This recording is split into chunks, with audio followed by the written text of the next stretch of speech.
What's up, little boys? Welcome back to a brand new episode of Gen Z BTC. It's me, Satoshi Guapamoto, and today we're going to be talking about what I am coining. I made this up, by the way. This is me, the Brian Harrington method. Now you might be asking, is this guy named Brian Harrington? No, my name is Satoshi Guapamoto. Brian Harrington is a Bitcoin YouTuber that everyone should go subscribe to. He's got a lot of good content on his channel, and he's doing a great job educating people in the space. I'm naming this after him because I kind of had the inspiration for this video from him. So please go subscribe to Brian Harrington right now, Bitcoin educator, awesome guy doing videos in his backyard. The Brian Harrington method, all right? He's a humble guy. He probably doesn't want a method named after him. That's too bad. 100 Bitcoin at one point was worth $600. This is true.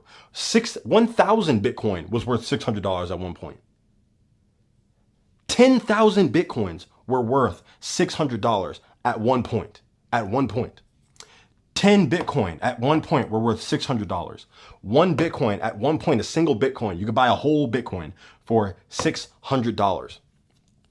At one point, 10% of a Bitcoin, just 10%, was $600. And as of right now, 1% of a Bitcoin cost you $600, okay?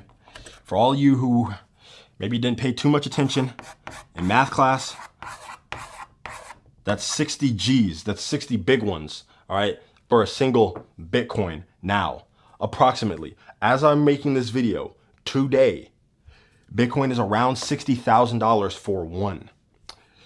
What I'm trying to get at with this demonstration here is that holding $600 versus holding that value in Bitcoin gets you a lot more money over time. And I'm going to explain why that happens.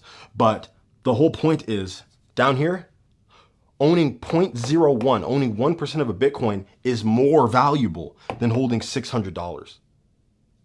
Because if you held $600, the amount of Bitcoin that you could purchase has actually gone down significantly by a huge amount. Again, 10,000 Bitcoins were worth $600 at one point. So if you held $600 instead of 10,000 Bitcoins, you have essentially gotten poorer because of inflation. Right? Because of inflation, if you have $600, that buys you less stuff over longer time periods, especially as we see inflation increase rapidly like we are seeing right now. All right? Just 3-4 years ago, look at the price of housing, look at the prices at the grocery store, look at the price of cars. Okay? A C8 Corvette was $60,000, I believe in 2020 or 2019. When they came out, when they were first released, it was $60,000. Now to get a C8, the lowest trim, all right, it's $70,000. So that's a pretty substantial increase in only about 4 years. Absolutely ridiculous. Caniac, look up the price of a Caniac, please. Look at some fast food prices and really compare them numbers wise, and then do a percent change. What is the percent change? That's what we're really looking at. Over time, you are getting poorer because your purchasing power is going down. Whereas with Bitcoin, your purchasing power is going up if you're holding Satoshis, if you're holding Bitcoins. So the thesis here is, if you hold 1% of a Bitcoin now, you will have more than $600 going into the future. You will have more than $600 in purchasing power as you go into the future, because you have 1% of a Bitcoin. And there will come a point, the next nick on this line is 0.001. 0.001 of a Bitcoin will be worth 600, which means that Bitcoin will have a price of 600,000. Now, when I say that, some people might immediately start, oh, no, it's not possible. It's not possible, bro. They said it here. They said it where I didn't even write it. They said it here, here, here, here, here, and we are here. We are here. When the next zero comes in front of this one, will you then say, well, I bet it can't do it again? Why is it that it can keep doing this? Why is this happening? Because it's a Ponzi scheme. No, calm down. It's because Bitcoin is permanently finite. There can't be any more than 21 million. Whereas US dollars are essentially infinite.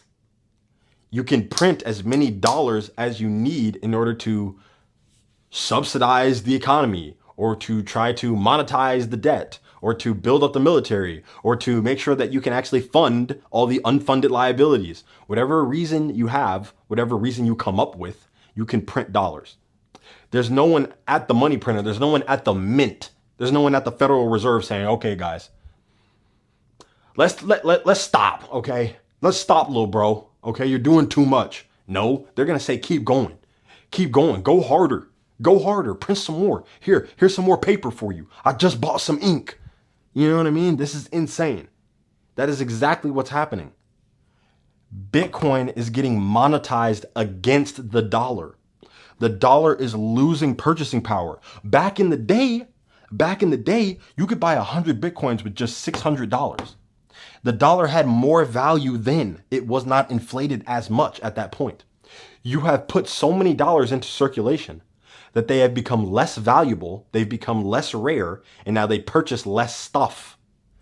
Now with $600, I can only get 1% of a Bitcoin, when back in the day, I could have got 100 or 1,000 or 10,000 Bitcoins. That is truly insane. That is ultra powerful. I really need you to understand this concept. That's amazing. And that's why I call this the Brian Harrington method. It's the idea of taking a certain amount that you would have in your savings. Let's say, oh, I want to save $600. That's a fine goal. That's an awesome goal. I think more people need to be focused on saving, not even just investing, saving, just trying to save. The average savings rate of an American today is like 3%. You know, most Americans can't even afford an emergency of $600. You know what I mean? So just saving to that initial 600 is truly an amazing feat. So I don't want to put anyone down for doing that. But what I am saying is that if you're in a position to put $600 into Bitcoin instead of holding them as dollars, or in some other way, maybe putting them in a CD or something. CD stands for Certificate of Depreciation, by the way. Look it up. Essentially, this is going to beat inflation every time. This is going to beat inflation every time. All right. Look over any 4-year time span. 4-year time span. All right. That's a medium term horizon. Okay. In terms of time. 4-year time span. This beats inflation every time. Not only does it beat inflation, it beats every asset ever. 4-year period. Doesn't matter when you pick. You can pick the tippity top of the 4-year period and then try to move out 4 years. Hopefully, you know, it dipped low enough so you can prove a point. You can't do it. This beats everything every time. And this loses to everything every time. Saving $600, just holding it, let's say you put it under your mattress. That's going to lose you money every time. Every time. We should focus on saving. But if you want to build wealth, if you want to get ahead, if you want to create something more than what you got, putting it under your mattress, you're going to be stuck in the same place. Matter of fact, you're going to be moonwalking backwards. I'm just letting you know. We can discuss this more in detail on another video. But the Brian Harrington method. Take 0.01 Bitcoin. He likes to talk about 0.221 Bitcoin. It's quite a big amount. Watch his video. He'll explain why. But I'm saying 1%. See if you can get to 1% and watch how your wealth grows. Thank you guys for watching. This has been Gen Z BTC, Satoshi Guapamoto. I'm out of here. Subscribe to Brian Harrington, and I'm going to have some more, hopefully a collaboration, man. One day. Right now I'm a small fry. Pretty soon I'll be a big dog. You know what I mean? Pretty soon I'll be a big dog. But I hope you guys enjoyed. Hope you learned something. If you have any questions, please leave them in the comments. I got you.